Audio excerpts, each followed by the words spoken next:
Hello friends, welcomes to patrons world. இது வந்து மத்தி மீன் அச்சாறு, அதாவது ஊறுகாய். நேற்றுக்கு நான் மத்தி மீன் வந்து ஊறுகாய் போட்டு அதை வந்து உங்களோட ஷேர் பண்ண போகிறேன். அது எப்படி பண்ணுறதுன்னு பார்க்கலாம் வாங்க. ஃபஸ்ட்டு வந்து அதுக்கு மத்தி மீன் வந்து எடுத்து வச்சுருக்கிறேன். அதாவது சாலையும் மத்தியும் சேம் தான். அதை வந்து ரெண்டாக கட் பண்ணி எடுத்துக்கிறேன். கொஞ்சமாக தான் நான் பண்ண போகிறேன். அதை வந்து ரெண்டாக வந்து கட் பண்ணி எடுத்துக்கலாம். அது சாலையோட பெருசு மாதிரி கட் பண்ணணும். பெரிய சாலையாக இருந்தால் 3 கட் பண்ணிக்கலாம். இது கொஞ்சம் சின்ன சாலை தான், அதனால் வந்து நான் ரெண்டாக வந்து கட் பண்ணி எடுத்துக்கிறேன்.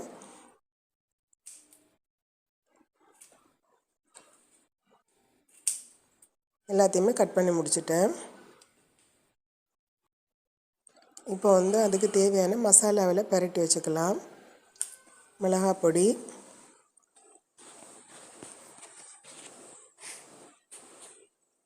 எங்களுக்கு காரம் வந்து கொஞ்சமாக போதும், அதனால் நான் 1 ஸ்பூன் போட்டுக்கிறேன். இஞ்சி பூண்டு, அப்புறமா கொஞ்சமாக மஞ்சள் பொடி, உப்பு பொடி, அப்புறம் இது வந்து வினிகர். 1 ஸ்பூன் அளவு வந்து வினிகர் போட்டுக்கலாம். வினிகர் போட்டு ஃப்ரை பண்ணால் தான் அது கிறிஸ்பியாக இருக்கும். கொஞ்சமாக வினிகர் விட்டு இதை வந்து நல்லா பிசைஞ்சு எடுத்துக்கலாம். கொஞ்சமாக தேங்காய் எண்ணெய் கூட விட்டுக்கலாம். தேங்காய் எண்ணெய் விட்டால் தான் அதில் வந்து நல்லா வந்து பிடிச்சிருக்கும் மசாலா, அதனால் கொஞ்சம் தேங்காய் எண்ணெய் விட்டு பிசைஞ்சு எடுத்துக்கலாம்.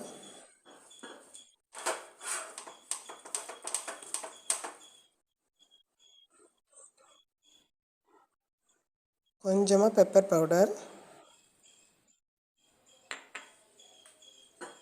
கொஞ்சம் கூட தேங்காய் எண்ணெய் விட்டு அதை வந்து பேஸ்ட் மாதிரி பண்ணி எடுத்துக்கலாம். இல்லை தண்ணி விட்டு பிசைஞ்சிக்கலாம். நான் வந்து தேங்காய் எண்ணெய் விட்டுருக்குறேன். இல்லை கொஞ்சமாக தண்ணி விட்டு கூட பிசைஞ்சு எடுத்துக்கலாம். இப்போ அந்த மீன் வந்து அதில் மசாலாவோட நல்லா பெரட்டி வச்சுக்கலாம்.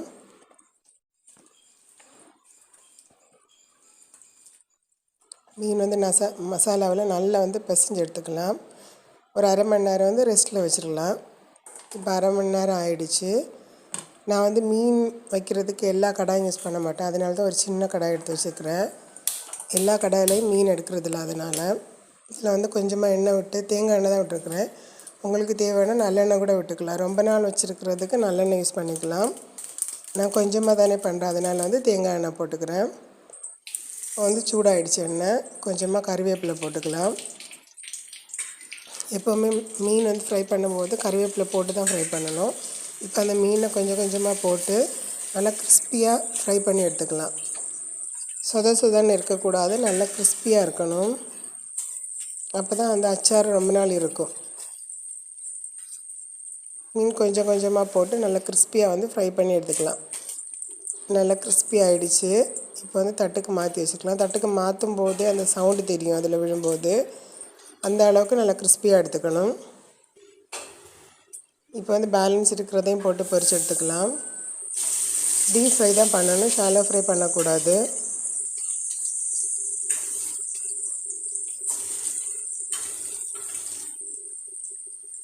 எல்லா மீனையும் போட்டாச்சு. இதை வந்து ஃப்ரை பண்ணி கோரி எடுத்துக்கலாம். இது ஃப்ரை ஆகிடுச்சு, எடுத்துக்கலாம்.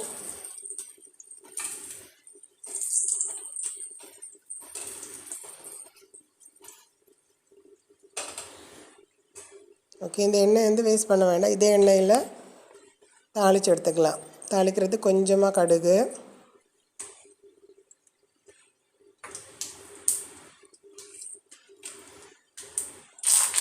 கறிவேப்பிலை, இப்போ வந்து கட் பண்ணி வச்சுருக்கிறது பூண்டு, இஞ்சி, பச்சை மிளகாய். இது இவ்வளோ நான் ஆல்ரெடி கட் பண்ணி வச்சுருக்கிறேன். ஃபஸ்ட்டு வந்து பூண்டை போட்டு நல்லா வந்து ஃப்ரை பண்ணி எடுத்துக்கலாம். பூண்டு வந்து நல்லா செவக்கிற மாதிரி எடுத்துக்கணும். இப்போ வந்து பூண்டு நல்லா செவந்துடுச்சு. இஞ்சி, பச்சை மிளகாய் ஆட் பண்ணி லைட்டாக ஃப்ரை பண்ணி எடுத்துக்கலாம்.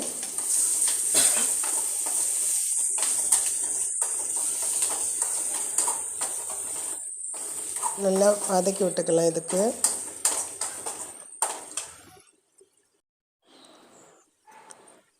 இப்போ வந்து அடுப்பை ஆஃப் பண்ணி வச்சுட்டு மிளகாத்தூள் போட்டுக்கலாம். இல்லைன்னா மிளகாய் பொடி வந்து கரிஞ்சு போயிடும். அதனால் கொஞ்சமாக பேனில் இருக்கிற சூடு போனதுக்கப்புறம் மிளகாய் பொடி, மஞ்சள் பொடி, அப்புறம் கொஞ்சமாக வெந்தயப்பொடி, வெந்தயம் வந்து வறுத்து பொடிச்சு வச்சுருக்கிறேன், அதை வந்து போட்டுக்கிறேன்.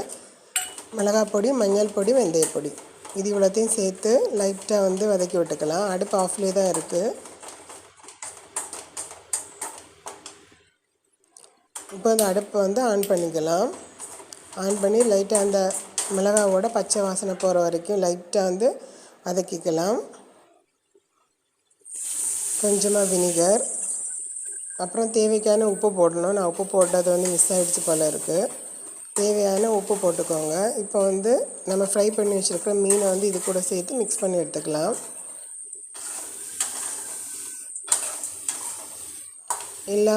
எல்லா மீன்லையும் இந்த மசாலா வந்து படுற மாதிரி நல்லா வந்து மிக்ஸ் பண்ணி எடுத்துக்கணும். இப்போ வந்து டேஸ்டியான மீன் அச்சார் வந்து ரெடி ஆகிடுச்சு. அச்சார் வந்து எப்போவுமே பரணியில் தான் போடணும், அதுதான் டேஸ்ட்டு. இருக்க அதுக்கு வந்து டேஸ்ட்டு கூடும். அதனால் நான் வந்து ஒரு பரணியில் மாற்றி வச்சுக்கிறேன்.